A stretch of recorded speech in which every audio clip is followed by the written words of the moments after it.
Bonjour à tous, bienvenue dans cette nouvelle série de vidéos où nous allons traiter des modules relatifs aux ressources humaines.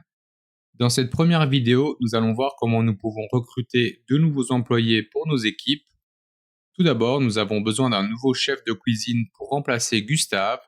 Celui-ci devient papa et a décidé de prendre une année sabbatique. Nous avons donc besoin de quelqu'un pour le remplacer.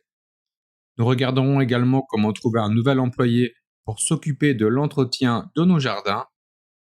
Et nous verrons comment Odoo peut nous aider à trouver les meilleurs candidats possibles pour venir agrandir nos équipes. Nous verrons comment l'outil peut nous aider dans la gestion de nos équipes. Nous verrons comment créer des départements et gérer notre activité. Et comment mettre en place une offre en ligne pour notre emploi avec un questionnaire attaché afin de filtrer les meilleurs candidats. Nous verrons comment réussir nos onboarding et offboarding pour les nouveaux et les anciens employés. Finalement, nous verrons différents points annexes qui peuvent vous aider dans la gestion de vos équipes et de votre activité, comme comment gérer les présences, comment gérer l'agenda de vos équipes, comment gérer les overtime et comment mettre en place des évaluations pour vos collaborateurs. Let's go! Nous allons maintenant voir comment nous pouvons organiser l'architecture de notre activité. Comme vous le voyez, nous avons déjà plus d'une dizaine d'employés. Et afin de rester organisé, il est important de venir créer ce qu'on appelle des départements. Ces départements sont un petit peu comme des boîtes dans lesquelles nous allons venir mettre chacun de nos employés selon les différentes fonctions et activités qu'ils ont. Donc, nous pouvons voir ici l'ensemble des départements. Sous l'équipe de management, nous avons un département pour la restauration, un département pour le nettoyage, un département pour les coachs de boxe, des prestataires de services extérieurs et un pour l'équipe de réception. Nous pouvons également les voir si nous cliquons sous l'onglet département ici. Nous les voyons également et nous pouvons voir une vue ici hiérarchique avec l'équipe de management qui est au-dessus et ici les différentes équipes. Nous allons venir ici créer un nouveau département pour tout ce qui est l'entretien des jardins et de l'extérieur de notre camp de boxe. Nous allons mettre entretien des jardins par exemple. Nous allons venir lui assigner un manager et nous allons lui mettre un département parent qui remontera vers l'équipe de management et nous allons sauvegarder. Et donc si nous revenons dans l'ensemble de nos départements ici, nous allons rafraîchir. Nous voyons bien que nous avons une nouvelle équipe qui est venue s'ajouter ici, l'entretien des jardins, et ils remontent tous ici vers l'équipe de management. Une fois que nous avons créé nos départements, nous allons regarder maintenant comment venir créer des offres d'emploi pour nos employés afin de trouver un nouveau chef cuistot et de trouver également une personne capable d'entretenir sur le long terme nos jardins et nos extérieurs. Pour cela, nous allons passer dans une nouvelle application. L'application RH est composée de différents types d'applications. Vous avez l'application employé, recruitment, appraisal, referral et vous en avez d'autres également. Ici, pour le recrutement d'un nouvel employé, nous allons aller dans recruitment. Quand vous arrivez dans l'application recruitment, vous avez ici les différentes offres d'emploi que vous avez déjà paramétrées. Ici, vous voyez que nous avons une nouvelle pour un kitchen assistant, et nous n'avons pas encore d'application, personne en cours, et donc nous devons commencer à configurer cette offre d'emploi. Nous allons donc cliquer ici sur Configure, et ici nous allons définir maintenant le job que nous cherchons et à quoi représente notre candidat idéal. Donc pour le recruteur, nous allons laisser moi-même, nous allons venir publier l'offre, nous cherchons un employé.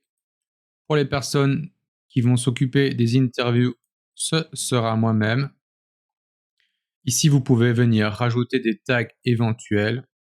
Donc là, par exemple, on pourrait rajouter Kitchen. Vous pouvez également définir ici le type de contrat que vous cherchez pour votre employé. Donc dans mon cas, moi, c'est un temps plein. La compagnie à laquelle il est rattaché, le département auquel il va travailler. Donc là, dans l'équipe, ce sera l'équipe de restauration. les skills que nous cherchons. Nous allons laisser vide pour l'instant, je vous montrerai après quels sont l'ensemble des skills et comment créer des nouveaux skills. Nous allons venir ici introduire un salaire mensuel approximatif qui va, imaginons, de 20 000 bahts à 25 000 bahts et également la location sur laquelle nous nous trouvons. Donc là, nous allons venir sauvegarder. Ici, nous pouvons venir mettre un petit résumé de l'offre d'emploi. Ici, nous pouvons venir définir les détails du processus de recrutement. Donc, nous nous engageons à répondre dans les 2 jours. Le processus de recrutement comportera un appel téléphonique et une interview dans nos locaux. Et alors, nous proposerons une offre au candidat idéal dans les 4 jours suivant l'interview. Et alors, nous pouvons également venir ajouter des trackers pour savoir d'où viennent les prospects que nous recevrons. Dans notre cas, nous allons laisser comme ceci. Nous allons cliquer sur Promote. Et donc, dans ce cas-ci, maintenant, nous pouvons directement envoyer cette offre d'emploi soit à l'ensemble de nos employés afin de leur dire que nous cherchons quelqu'un pour rejoindre nos équipes. Et donc, on leur demande s'ils ne connaîtraient pas quelqu'un qui conviendrait à cette position. Nous pouvons également choisir sélectionner si nous ne voulons pas envoyer à l'ensemble de nos employés. Ici, imaginons qu'on est d'accord d'envoyer à l'ensemble de nos employés. Nous allons cliquer sur envoyer. Et donc, l'ensemble de nos employés vont déjà recevoir un premier mail leur indiquant que l'on cherche un nouvel employé. Et nous pouvons déjà regarder comme cela pour essayer de trouver des prospects qualifiés. Si nous retournons dans le menu général, nous voyons que l'offre est bien publiée et nous avons de la chance car nous avons justement l'un de nos employés qui nous a recommandé l'une de ses connaissances pour ce poste et nous allons donc directement pouvoir nous-mêmes l'introduire ici dans notre pipeline de recrutement. Nous allons cliquer sur Job Position Application New. Nous allons venir définir son nom. Donc, il s'appelle Gon, G-O-N. Nous allons définir ici un email factice, également un numéro de téléphone factice. Si vous pouvez introduire le profil LinkedIn, si c'est nécessaire, de votre prospect. Concernant l'évaluation ici, ça n'a pas encore été fait, donc on va laisser vide. La job position qui est donc bien reliée, Kitchen Assistant, le recruteur également. Les interviewers, dans le cas, ce sera moi. Ici, dans les tags, nous avions dit que nous allons mettre Kitchen. Ici, nous pouvons rajouter différentes notes. Donc, nous pouvons mettre recommandé par Gustave, notre ancien chef cuisinier. Au niveau des détails, ici, vous pouvez également introduire différentes informations. Imaginons qu'il est disponible dès la semaine prochaine. Vous pouvez également, par rapport au salaire attendu et proposé, l'application, vous pouvez également sourcer ici pour savoir d'où vient votre prospect. Ici, par exemple, dans les sources, nous pourrions mettre mass mailing, vu que nous avons envoyé un mail à nos employés et que c'est comme ça que nous l'avons trouvé.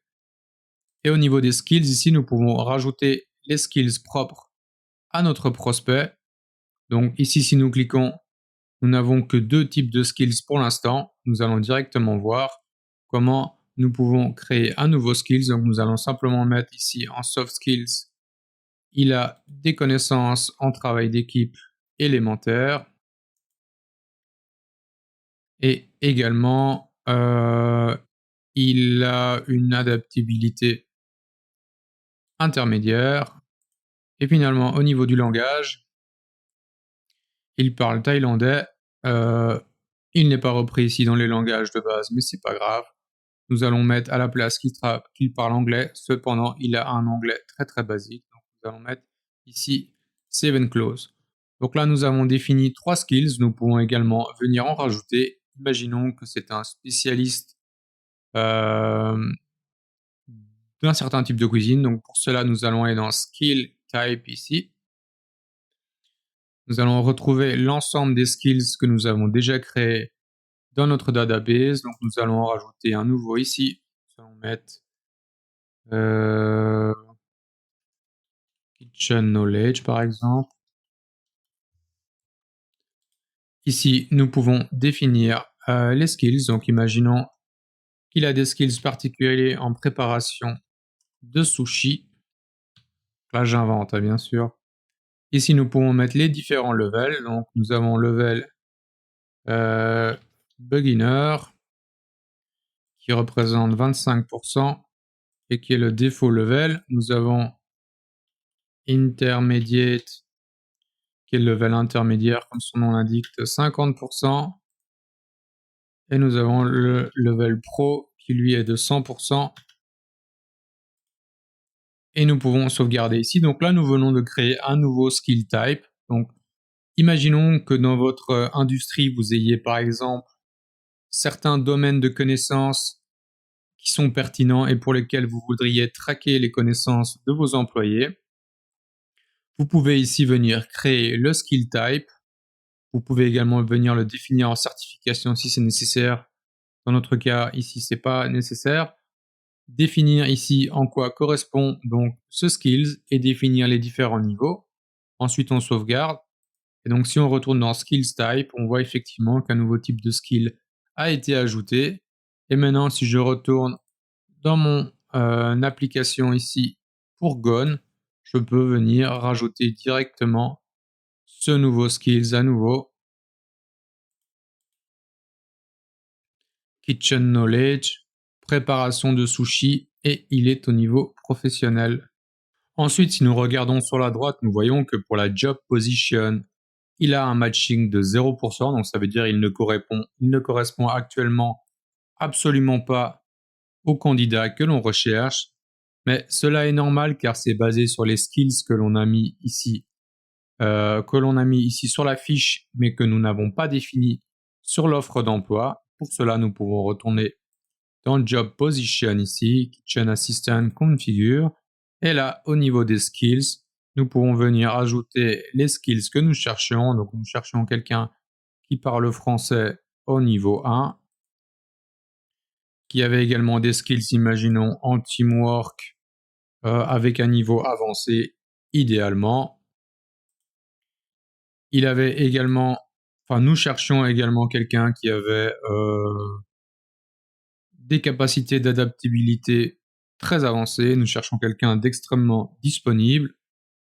Nous allons également ajouter celui-là. Et finalement, nous cherchons un cuisinier qui avait des connaissances intermédiaires dans les sushis, imaginons. Et nous allons venir Save and Close. Donc là, nous avons les différents expected skills, donc les compétences que nous recherchons et que nous attendons de nos prospects.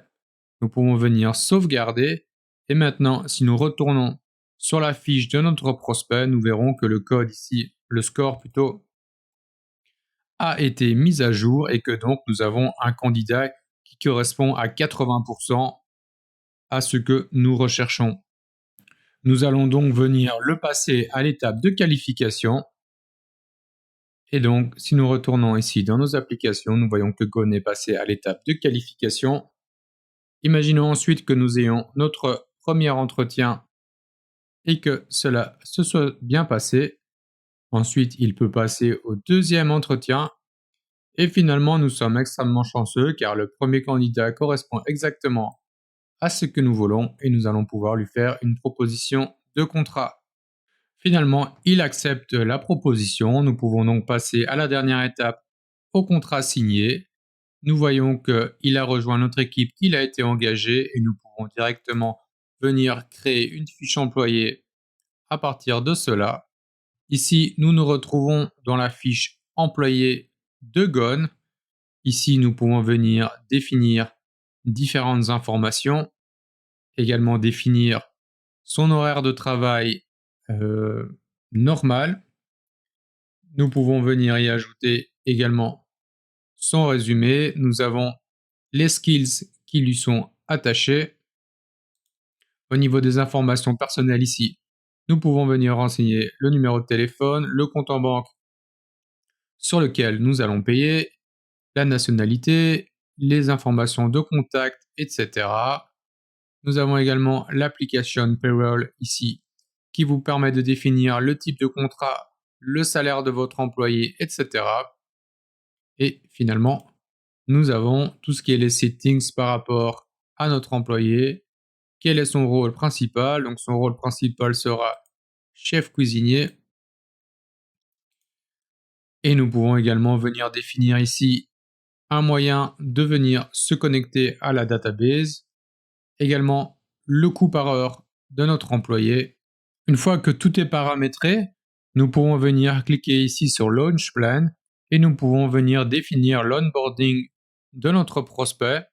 Donc imaginons que nous allons le démarrer demain.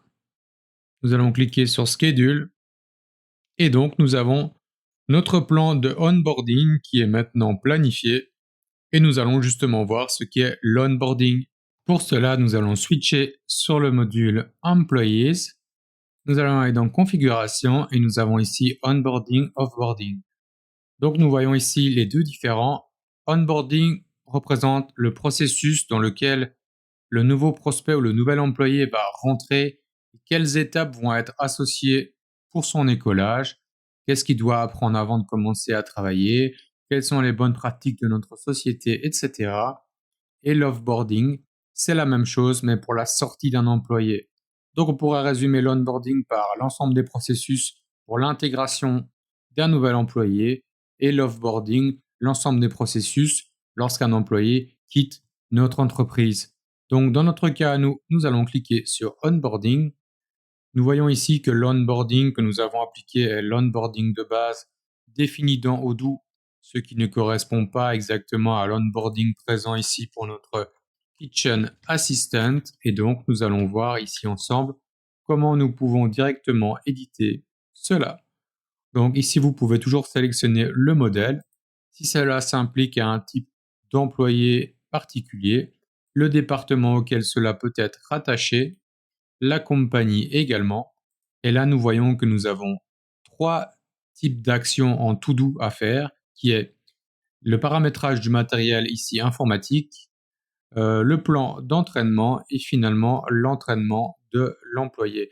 Dans notre cas, nous allons venir éditer ceci. To-do, nous allons par exemple mettre ici visite et explication des cuisines.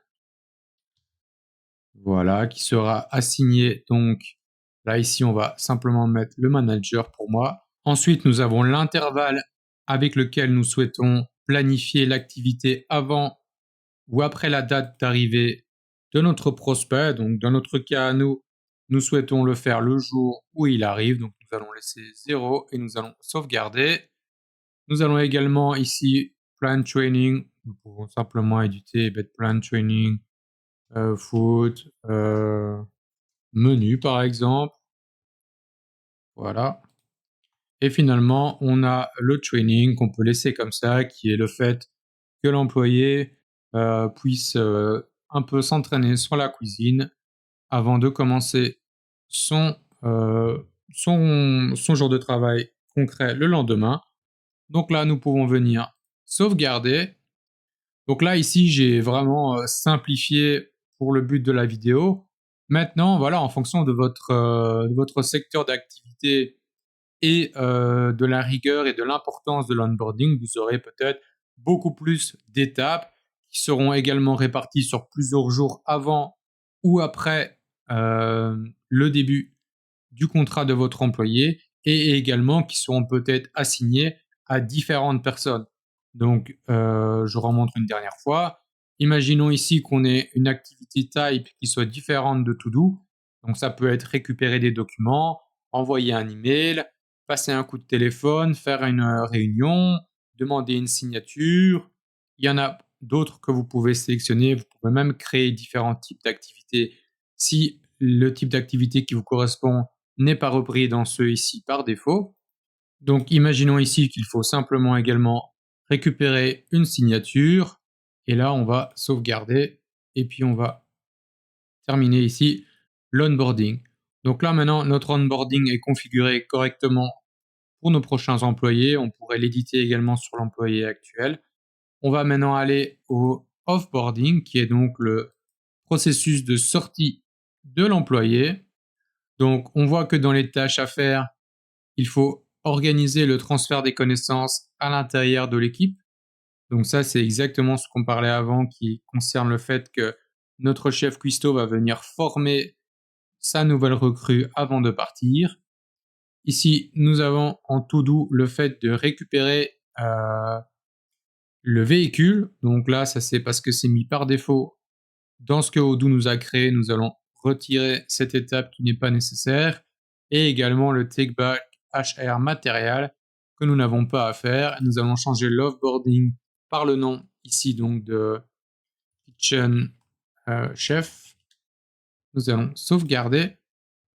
Et donc maintenant, nous allons pouvoir terminer cette vidéo par l'offboarding de notre chef cuistot qui va donc quitter nos employés pour laisser place à Gon qui prendra sa place. Donc pour ça, nous allons sur la fiche de Gustave, le chef cuistot, nous allons lancer un plan ici d'offboarding Kitchen Chief.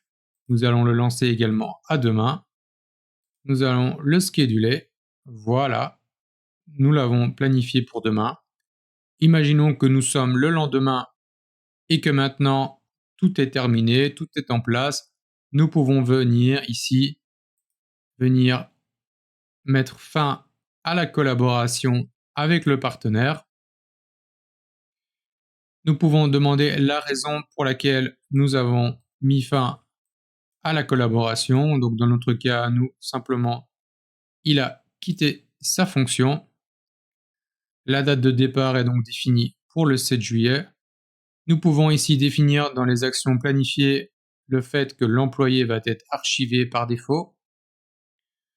Également, nous pouvons venir ici définir différents types d'informations et également nous avons les informations détaillées. Ici, nous pouvons mettre par exemple, il devient papa et prend une année sabbatique. Nous lui souhaitons le meilleur et espérons qu'il nous rejoigne l'année prochaine. Nous pouvons venir appliquer. Et donc, voilà, nous avons notre fiche qui a été archivée. Et si nous retournons dans nos employés ici, nous voyons que Gustave nous a bien quittés. Dans la prochaine vidéo, nous verrons comment créer une offre d'emploi en ligne avec un questionnaire et des questions qui nous permettront de filtrer directement nos candidats.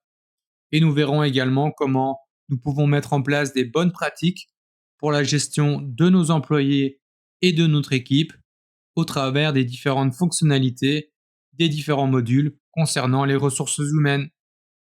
Si vous avez des questions, n'hésitez pas à les poser dans les commentaires. Salut!